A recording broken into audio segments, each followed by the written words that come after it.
Bungie's new dungeon, Warlords Ruin, is dropping this week, and you need to know what to bring into that dungeon. I'm going to give you 6 builds, 2 per class, that is just going to dominate the dungeon. This isn't running no fun builds. This isn't running no new stuff. This is running basic DPS, ad clear, or meta breaking builds with you and your teammates to beat this dungeon on day 1. Starting off with the Warlock, you guessed it. There's no way you take off Sun Bracers, right? Being able to go into the artifact and proc Flint Striker, Kindling Trigger, Revitalizing Blast.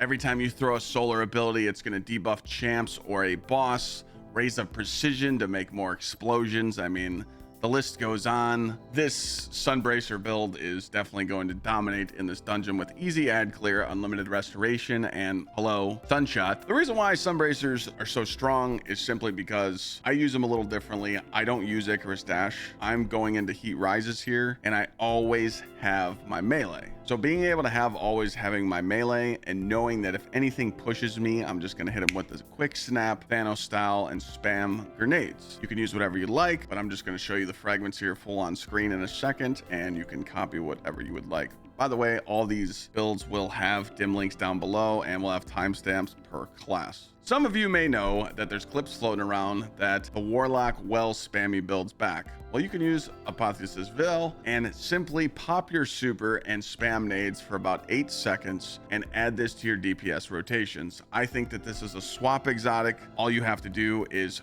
switch to this right before you pop your well and get those extra grenades off. Is it meta breaking? Not really, but it's fun. Second build that I'm going to suggest on the Warlock is the Phoenix Protocol. This dominated in GMs last season. Being able to chain your wells in every single room was great. But now, with the new artifact mods, you can cause explosions by using Rays of Precision. While Radiant, Solar, Precision, Final Blows cause combatants to ignite. Well, when you're using something like Sunshot, or maybe you're using the King's Fall hand cannon, whatever you like, you can go into your fragments and put on stuff like Combustion. You can take this off if you want to use another fragment, but I like using Combustion because I felt like it just worked pretty great with it. You're also going to be using Empyrean to always have up your restoration because you're going to be tossing healing nades because you're getting your wells so quick. Trust me, you don't even need to throw any grenades. And it's just simply extending your restoration by getting those melee kills or using your solar weapons. Eruption. Every time you cause an ignition, which you will standing in your well, it's going to spread larger effects with eruption. And then you have Ember of Wonder. Rapidly defeating targets from solar ignitions gives you orbs. This is going to overtake all the cooldowns that Bungie did to our gauntlets this season, being able to not have firepower. So, but we're not using a melee orb mod. Even if we did have on like something like heavy handed up here, you're going to be on a 10-second cooldown. But with that mod, with Wonder, every time you get an explosion just standing in your well, the ad clear is insane, and there's going to be orbs on the ground for you and your teammates to come back. Simply getting your well back and chaining it, and then maybe you want to go into DPS solo or with your teammates. You can always switch off Phoenix. You can run whatever you like. Don't forget there's Mantle of Battle Harmony. When you have your well and you don't want to use it, you can simply buff your weapons by a ×4 surge, which is 25% damage bonus. This is the setup for this build. Again, I'll have the dim link down below. Since it's the first weekend of the dungeon coming out and it's going to be like day 1, day 2 of the dungeon until we figure out strats, I'm recommending you just run well on the Warlock, no other subclass. Moving on to the Hunter, there's a lot of controversy what people are going to run. Remember, you are in a team, and remember, in a dungeon, you only have 3 players. So, seeing raid bosses get one shot by Golden Gun, remember that they're getting Heart of the Flame ×5 because there's 5 other players standing next to them to buff their supers. It might not be this strong in a dungeon. So, I'm recommending your first build on the Hunter to run Celestial Nighthawk. Remember, you can swap out tons of exotics with this build before you pop your super. You can go Foe Tracer, you can go Arthur's Embrace, you can go Star Eaters, you can go Shards of Galanor, you can even go to the Ophidius setup. But this is all ad clear and understanding that you have fire team members. If you have a Warlock in your fire team, pretty much their grenades are just going to scorch the whole room anyway. But it's also fun to do ad clear on the Hunter. But when it comes down to it, I feel like you're running the Hunter strictly for DPS. Some of you might have to run Omni Hunters, running Tether. Maybe you want a Tether so everybody can DPS. Probably going to be on a Tractor Cannon though. That's what me and my fire team are going to try out with Tractor, so we don't have to use Tether. But do remember when Ghost of the Deep came out, we did one phase the final boss boss with a tether, 1 Gjallarhorn, and 2 rockets. So that is a possibility. Nighthawk's pretty easy to set up though. Just make sure that someone applies that scorch, weakens the target, or tractor cannon, fire your golden gun, do your swaps, whatever you want. I do want to point out, while you're doing damage, you should definitely put on Argent Ordnance. Your golden gun will make orbs while standing in a well. So if you go into damage and you already have a ×5 charge with light mod build, all you need to run is charged up on your chest piece, and you're going to be able to shoot those rockets, get 15% buff. And then when you pop your golden gun, you're going to make 2 orbs for your fire team members to pick up. And also you could run Blade Barrage or run Star Eaters. The possibilities are up to you. But here was the artifact that I was running, and I'm going to show you the mods here. This is the mods and fragment setup for the Nighthawk, and I'll put the dim link down below. Excuse the weapons here. You can use whatever you want in this build. I am suggesting you do not run double kinetic surge for your Nighthawk because it's not worth taking away on your weapon DPS. You can also boot swap, pop your golden gun, hit with double kinetic surge, and then switch your boots real quick to surges for your weapons. But that's your call. Second build for the hunter, you guessed it, the stripper pole. This super is just too good, man. Being able to throw your gathering storm at a boss, cause jolt, and while your teammates shoot the boss, you get that tick damage. It's just way too easy to damage. I'm going to show you a clip right here. I went to the ogre testing encounter of Grasp of Avarice. All I did was throw my super, procced Argent Ordnance. As you see here, I did always have charge with light, so I was using Argent Ordnance to buff my rockets. I was using build prep with explosive light, spamming rockets. After shooting all my rockets and picking up those orbs, I easily put out 2.8 million, could have been higher. I did the same rotation that I can show in a clip right now with Solar Hunter, and I felt like I just had to work for it more.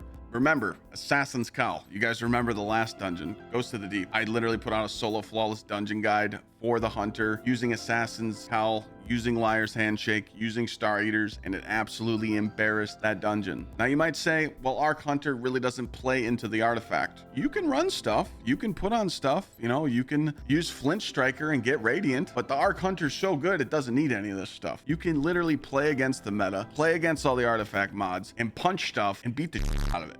Now, we don't have heavy-handed. Every time we dodge and we punch, we're not making an orb anymore, a 10-second cooldown. So you're not going to be able to heal like you used to, because every time you pick up an orb, it will replenish your health. But you still can get your super pretty quickly because you're going to be using hands-on and dynamo. Every time you punch something, you're going to get super energy. Every time you dodge by something, you're going to get super energy. From the looks of it, the fire team is going to be running a Strand Titan and a Warlock. I'm going to be playing Hunter because I don't really want to miss out on this damage. I will be running this build the whole dungeon. I will not put on Nighthawk once until this fails in an encounter, which I don't see that happening. So I just want to point out how important this build is. It's still strong and it didn't get touched in the nerf. You just can't heal as much because of the 10-second cooldown on the orbs. Here's the mods and the subclass setup for this build. Moving on to Titan, we all know that everyone's going to be playing the Bonk Hammer or they're going to be playing Strand Titan. There is other fun builds in the game right now with Peregrine Greaves, but me personally, I'm just going kick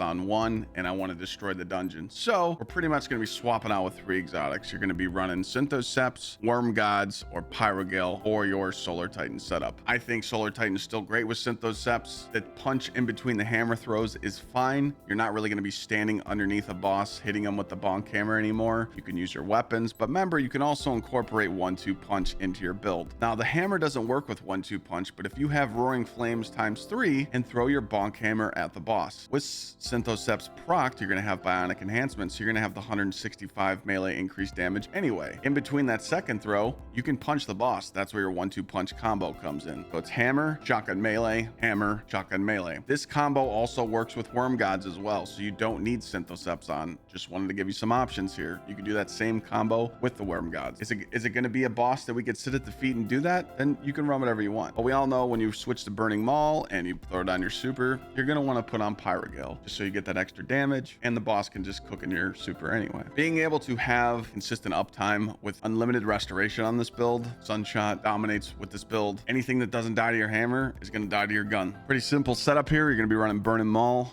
with these fragments and these mods on your armor, and I'll put the dim link down below. Second build for Titan, we all know Strand Titan is still busted. They tried touching Banner of War, but it just takes a little bit more kills now to get you that ×4 Banner of War with healing pulses. But to me, I feel like it's a lot simplistic to easily learn now, because once you get that timer to 30 seconds, I know that I have Banner of War for 30 seconds and I can just go punch, shotgun, melee a boss, and I know that I have no worries of not having my damage proc. Again, this build, you can also switch off of Synthoceps to Worm Gods. It's whatever your preference is, so I just wanted to put that out there. Use Synthos, use Worm Gods, whatever you want. If you're on this 1-2 punch build, you're probably going to be the tractor cannon guy. So if you're debuffing the boss at all times, your other two teammates can just destroy the boss, because not only are you going to be putting out high DPS, but you're also going to be putting the tractor 30% debuff as well. I don't really have to go into many details of this build. Nothing changed. The only thing I did though is that I pointed out that you can run Flint Striker and get Radiant with this build. So if you have on a solar weapon, you can cause yourself to get Radiant, then proc Banner of War, and be an absolute destructive mess on this new dungeon. Here's the mods and the setup for this build, and I'll put the dim link down below. Hopefully these builds help you. You and your fire team beat the new dungeon. I'll be helping out with the dungeon all week. You might want to come hang out and chat, because we got some giveaways going on.